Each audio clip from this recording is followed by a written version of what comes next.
বন্ধুরা, রান্না বসাবো। এখানে ডিমটা বসিয়ে দিই। তো আমি কিছু কথা বলতে চাই বন্ধুরা।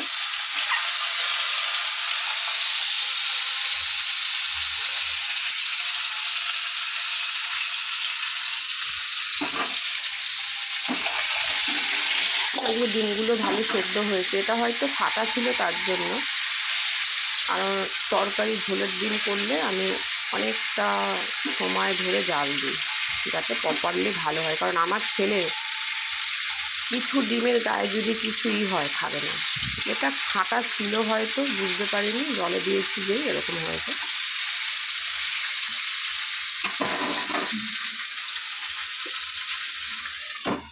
তো বন্ধুরা, যেটা বলতে যাচ্ছিলাম, আমি কিছু কথা বলবো। সেটা হচ্ছে আমার চোখের সামনে দেখা বা কানে শোনা কিছু ঘটনা।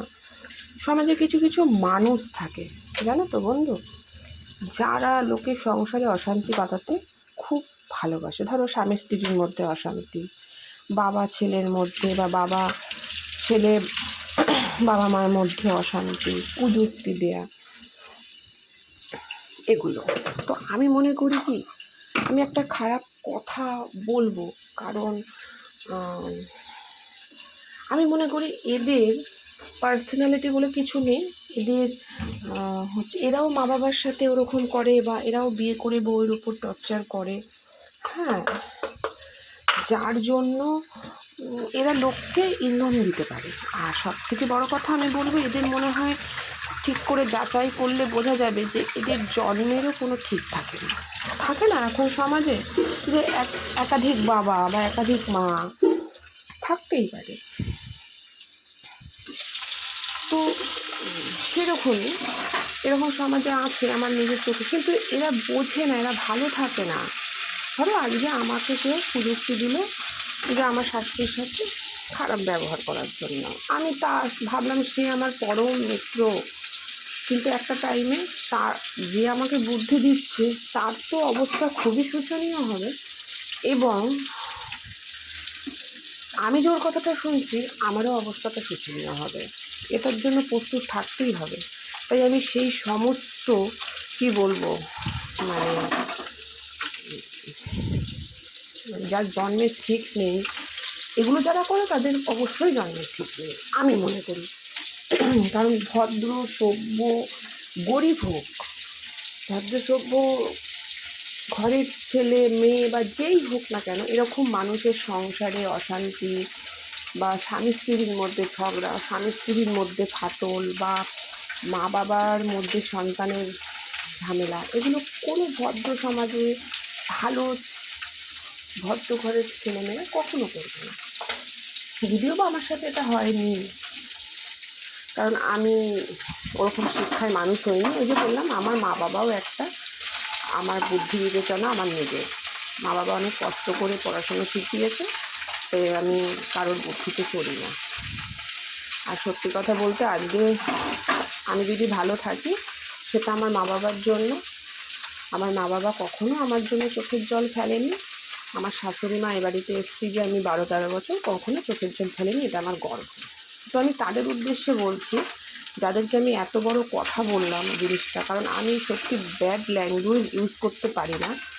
তো এইটুখানি বললাম যে যারা মানুষের সংসারে এগুলো করো, অশান্তি বাঁধাও বা এরকম করো, তোমাদের কিন্তু উপরে ভগবান আছে। কারণ আমি ঈশ্বরে কর্মে বিশ্বাসী, এবং আমার কর্ম, আমার ধর্ম, আমার ঈশ্বর সবসময় বলে তুমি ঠিক থাকো, তাহলে তোমাকে কোনোদিনও কেউ টলাতে পারবে না। এর জন্য আমি চলে যাচ্ছি, কারণ আমার মা বাবার আশীর্বাদ আছে, আমার শাশুড়ি মায়ের আশীর্বাদ আছে। হাজার বাধা বিপত্তি আসলেও আমি ঠিক চলে যাই। কিন্তু আমি তাদেরকে বলছি যে যারা এই সমস্যাগুলো ক্রিয়েট করো, যারা এরকম মানুষের সংসারে অশান্তি বাঁধাও, তাদের অবস্থা কিন্তু খুব খারাপ হবে, এটা ভেবে রেখো। কারণ আমার নিজের চোখের সামনে দেখা, যে আমি শুনেছি যে এই ব্যক্তি নাকি আমার সামনে, আমি নাম বলছি না যেহেতু এটা সোশ্যাল মিডিয়ার ব্যাপার, যে এই ব্যক্তি নাকি সবার সংসারে অশান্তি বাঁধাতো, সংসার ভেঙেছে, মা বাবার থেকে সন্তানকে সরিয়ে দিয়েছে, এমন করেছে। মা বাবার কাছে সন্তান ঠিক ফিরে এসছে, ঠিক আছে, এখন তার অবস্থাটা হয়ে গেছে মানে রাস্তার নেড়ি কুত্তা বলে না, ওই কুকুরের থেকেও অথম। কেউ ফিরে তাকায় না, সবাই কাউকে কিছু বলতে গেলে পরে দুঃখের কথা সবাই দুচ্ছাই করে। তো এগুলো কিন্তু জেনে রাখি, এগুলো কিন্তু বাস্তব সত্য বন্ধুরা। তাই আমি তাদের উদ্দেশ্যেও বলবো যে নিজের বুদ্ধি খাটিয়ে কাজ করো, কারোর বুদ্ধি শোনার দরকার নেই। দাদা মানে ভাই বা দিদি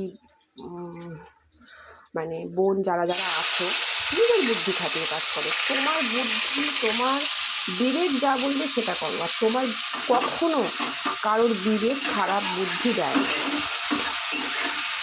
তো এটা আমি আমার পার্সোনালি অভিজ্ঞতা থেকে জানালাম যে মা বাবা বা শ্বশুর শাশুড়িকে চোখের জল ফেলে অন্যের বুদ্ধি শুনে আজ পর্যন্ত কোনো সন্তান সুখী হতে পারেনি, জানো তো। তো সত্যি কথা বলতে আজকে আমার দাদা যতটুকু দাঁড়িয়েছে আমার মা বাবার জন্য অবশ্যই, আর আমিও যতটুকু সুখী আছি সেটাও আমার মা বাবার জন্য। এবং আমার মা বাবার আশীর্বাদ আমাদের ওপর সবসময় বিরাজমান, আমরা জানি। তাই যত আপদ বিপদই হোক না কেন আমরা ঠিক সেখান থেকে বেরিয়ে আসি। কিন্তু এটা আমি কেন বললাম, আমার চোখের সামনে ঘটা কিছু জিনিস। তোমরা আমার বন্ধু, তাই আমার কোনো বন্ধু ফ্রেন্ড ফলোয়ার্সরা যাতে কোনো রকম এরকম বাজে মানুষের ফাঁদে পা না দেয়, সেই জন্য একটা সাবধান বার্তা দিলাম। তো চলো বন্ধুরা, তোমাদের সাথে অনেক কথা বলতে বলতে আমিও কিন্তু আমার কাজ এগিয়ে গেছি। তো চলো কাজ করি। তোমাদের দাদাভাই আজকে তাড়াতাড়ি চলে আসবে, যেহেতু সকাল থেকে কারেন্ট ছিল না, ঝড় বৃষ্টি হচ্ছিল, স্নান টান করবে। দেখি রান্নাটাও এগোই।